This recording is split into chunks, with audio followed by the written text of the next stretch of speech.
Hello my dear student, welcome to our class. Hope you all are well. Today we will learn EVS 6 unit.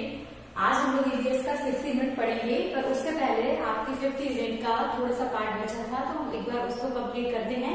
इसके बाद हम 6 unit को start करेंगे. तो आप अपनी बुक में देखिए पेज नंबर 58.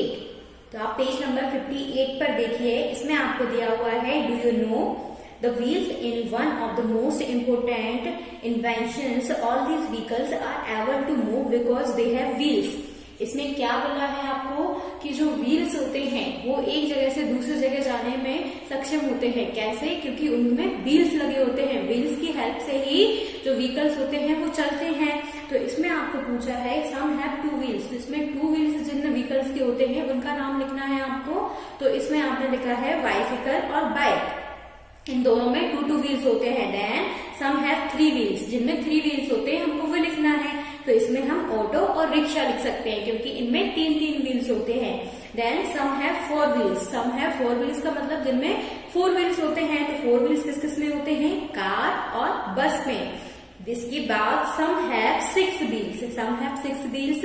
6 व्हील्स किस में हो सकते हैं? ट्रक में हो सकते हैं, ट्रेन में हो सकते हैं. तो ये आपको फिल करना है. इसके बाद आपको दिया है how will you travel if you go. मतलब आपको कुछ ऑप्शंस दिए हुए हैं कि अगर आप यहाँ जाते हैं तो आप कैसे जाएंगे, तो आपको बताना है. इसमें आप अपने मन के अकॉर्डिंग भी लिख सकते हैं. जरूरी नहीं है कि जो मैंने फिल करवाए हैं आप वही लिखें. देखिए टू योर नेबर्स हाउस. मतलब आप अपने पड़ोसी के घर जाएंगे तो आप कैसे जाएंगे? ऑब्वियसली पड़ोसी का घर है. पड़ोसी का मतलब तो यही होता है जो हमारे पास में रहता है, तो वो पड़ोसी कहलाता है. तो पड़ोसी के घर में थोड़ी ना हम किसी व्हीकल से जाएंगे. पड़ोसी के घर तुम चलकर भी जा सकते हैं. तो हम यहाँ पर लिखेंगे बाय फुट. इसके बाद टू द हॉस्पिटल. तो हम इसमें क्या लिखेंगे? हम इसमें कुछ भी लिख सकते हैं. By ambulance, by bike, by cycle. हम जो चाहें वो लिख सकते हैं इसमें. To visit your cousins. मतलब अपने कजिन्स के यहाँ आप जाएंगे तो आप कैसे जाएंगे? तो इसमें भी आप अपने मन के अकॉर्डिंग लिख सकते हैं. बाय कार, स्कूटी, एनीथिंग जो आप लिखना चाहें. इसके बाद टू चाइना. चाइना क्या है? तो अब ये अदर कंट्री है, तो उसमें आपको क्या करना पड़ेगा? इसमें आप लिखेंगे एरोप्लेन. क्योंकि हम चाइना अगर जाएंगे तो हम कार से, बस से, ऐसी चीजों से तो जाएंगे नहीं. तो हम उसमें क्या लिखेंगे? Aeroplane. Then to buy a chocolate. To buy a chocolate मतलब चॉकलेट लेने तो आप भी आसपास की शॉप पर जाते रहते हैं. किससे जाते हैं? बाइसिकल से. तो आप बाइसिकल लिख देंगे. इसके बाद आपको दिया हुआ है एक्सरसाइज में draw and name a transport. आपको ट्रांसपोर्ट को ड्रॉ करना है और उनका नाम लिखना है. That flies in the sky. मतलब जो स्काई में उड़ते हैं उनका नाम लिखना है. तो यहाँ पर हम एरोप्लेन लिख देंगे और उसको आपको ड्रॉ करना है. Second the sails in water. मतलब जो वाटर में चलता है तो वो क्या होती है? शिप. तो यहाँ पर आप शिप का एक फोटो बनाएंगे. That run on the rails. तो यहाँ पर आप क्या बनाएंगे? ट्रेन. तो यहाँ पर आप एक ट्रेन का पिक्चर बना देंगे. इसके बाद arrange this according to speed with the fastest being number 1. तो इसमें आपको क्या करना है? आपको इनमें देखना है कि किसकी स्पीड सबसे ज्यादा है, उसको नंबर 1 देना है. इसके बाद सेकंड, ऐसे करके आपको धीरे धीरे जिसकी स्पीड सबसे कम है उसको लास्ट में लिखना है. तो देखिए सबसे ज्यादा स्पीड प्लेन की होती है तो हमने उसको नंबर 1 दिया. Second train, third car, 4 scooter, 5th bicycle और 6 बुलेट कार. तो ये आपको करना है सभी को अपनी बुक में. फिर इसके बाद अब हम देखते हैं हमारी 6th यूनिट को. चलिए तो अब हमारी 6th यूनिट को स्टार्ट करते हैं क्योंकि आपकी 5th यूनिट पूरी हो चुकी है. तो आप अपनी 6th यूनिट का नाम लिखिए. आपकी 6th यूनिट का नाम है अवर ग्रीन वेल्थ. मतलब हमारी ग्रीन मतलब क्या होता है? हरा. तो संपत्ति. वेल्थ मतलब होता है संपत्ति या फिर धन, जो भी हम बोलना चाहें. तो ये जो आपको समझ में आ रहा होगा ये चैप्टर अवर ग्रीन वेल्थ, मतलब कि जो पेड़ पौधे हैं उसके बारे में इस चैप्टर में बताया गया है कि वो हमारे लिए क्या है? एक संपत्ति है.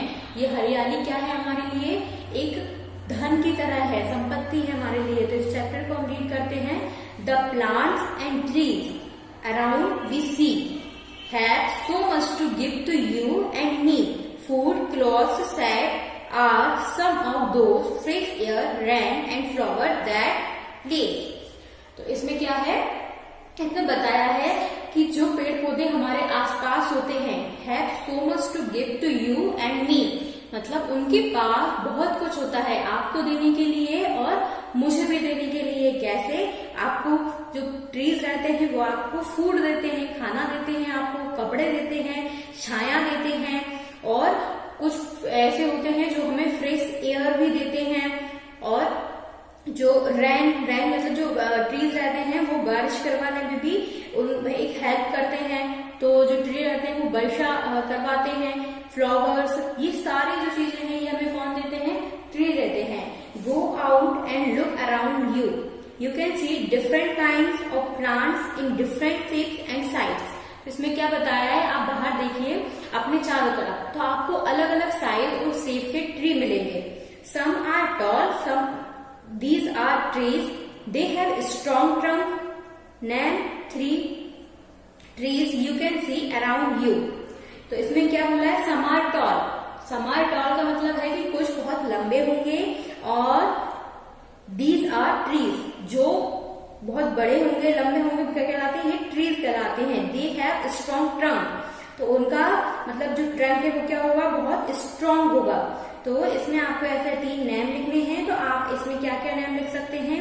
आप इसमें अपने अकॉर्डिंग कोई भी 3 ट्री के नेम लिख सकते हैं। मैंगो ट्री लिख सकते हैं, आप वनयान ट्री लिख सकते हैं, आप इसमें ऐसे आप कोई भी 3 ट्रीज के नाम लिख सकते हैं। आप स्क्रीन पर देखिए, ये आपको अपनी बुक में फिल करना है। इसके बाद आपको दिया हुआ है, तो आप देखिए इसके बाद some plants are smaller, they are bushes and shrubs, they have thin stem, stick picture of bushes and shrubs in box given below। तो इसमें आपको क्या करना है, जैसे आप पार्क कहीं जाते हैं तो आपने वहां पर फर्श पर ये बसेस और श्रब्स को देखा होगा। ये क्या होती हैं? झाड़ियां टाइप की होती हैं, लेकिन मतलब इनको आप कैसे समझेंगे? आप इस चीज से समझिए कि जब आप पार्क में जाते हैं तो आपने वहां छोटी छोटी सी घास देखी होगी जो फर्श पर लगी होती है, तो वो क्या कहलाती है? श्रब्स। तो आपको क्या करना, पिक्चर बनाना है उसका। इसके बाद देखिए, some plants have big stem, they can not stand up, they need help, they are creepers and climbers. तो आपने अपने घर में भी कई बेल देखी होंगी, तो बेल क्या कहलाती हैं? क्रीपर्स एंड क्लाइंबर्स, क्योंकि ये जो होती हैं ये अपने आप खड़ी नहीं हो सकती हैं, इनको किसी चीज की हेल्प चाहिए होती है। आपने देखा होगा अपने घरों में बेल को हम किसी चीज से लगा देते हैं ऊपर, जिससे कि वो ऊपर की साइड बढ़ती है, क्योंकि बेल जो रहती है वो फर्श पर रहती है, वो अपने आप से ऊपर की तरफ स्टैंड नहीं हो सकती। अब यहाँ पर आपको क्या करना है? मोस्ट प्लांट है fruits and flowers, name 3 flowering plants. यहाँ पे आपको 3 ऐसे प्लांट्स के नाम लिखने हैं जिसमें फ्लावर्स लगते हैं। इसके बाद आप कुछ भी लिख सकते हैं, आप लिख सकते हैं, आप वो प्लांट लिख सकते हैं यहाँ पर। तो आप यहाँ पर कुछ भी लिख सकते हैं, जैसे कि रोज प्लांट और मैरीगोल्ड, और मतलब जितने भी आपको याद हो फ्लावर्स के नेम, आप कोई भी फ्लावर्स का नेम यहाँ पर लिख सकते हैं। इसके बाद नेम 3 प्लांट्स विद फ्रूट, आपको ऐसे प्लांट्स के नाम लिखने हैं।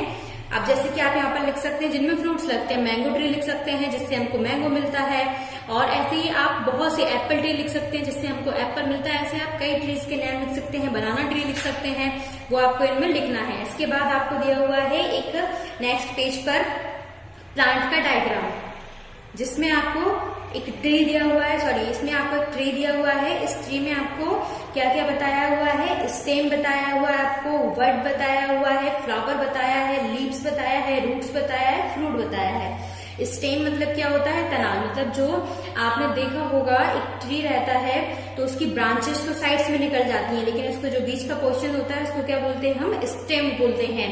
इसके बाद आप देखिए जो फ्लावर होते हैं वो आप सब जानते हैं, लीव्स मतलब पत्तियां होती हैं, रूट्स जड़ होती हैं जो जमीन के अंदर होती हैं, फ्रूट्स आप सब जानते हैं जब किसी प्लांट में फ्रूट लगते हैं।